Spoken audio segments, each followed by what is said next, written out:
Hello and welcome to the walking talking topic transformations question 8 with me, Mr. Barton. Right, two-parter here. Firstly, we've got an enlargement. On the grid below, draw an enlargement of the trapezium using a scale factor 2 and centre O. Now, we're decent at these, hopefully, by now.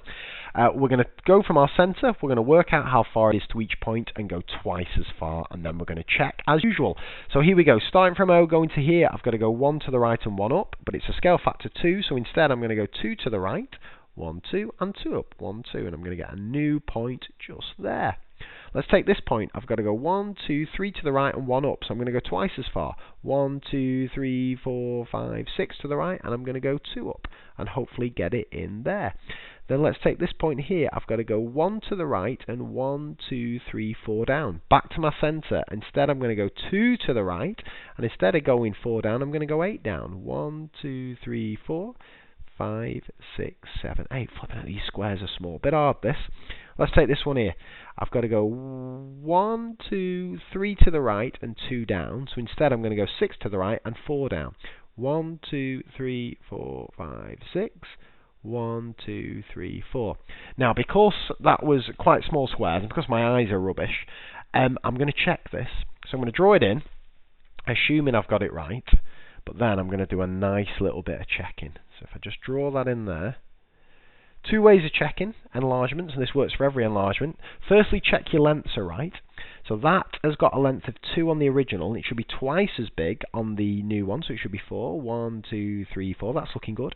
This has got a length of 3 on the original, so it should be twice as big. 6 on the new. 1, 2, 3, 4, 5, 6. Things are looking up.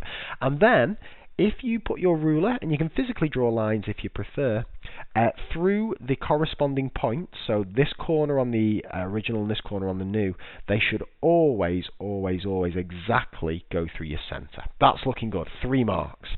Now what we got here? Rotate triangle A through 90 degrees anti-clockwise. So that's 90 degrees anti-clockwise. That's the opposite way round than a clock goes. About the point -1, -2. Now flipping out, I've got to make sure I get this in the right place. -1, -2. -1 on my X, -2 on my Y. There it goes there. And I'm going anti-clockwise. So, let's put my tracing paper on. Use my tip, remember. Always line up your tracing paper along a nice line so it makes it easier for you to see when you rotate it that you've gone the right distance.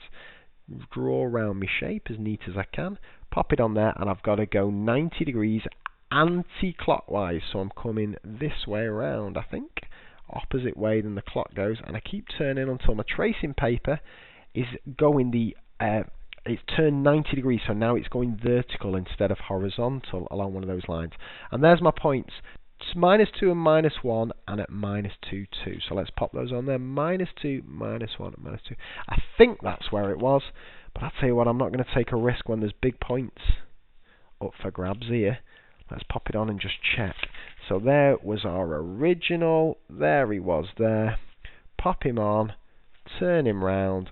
Bang on. Help yourself to another 2 marks.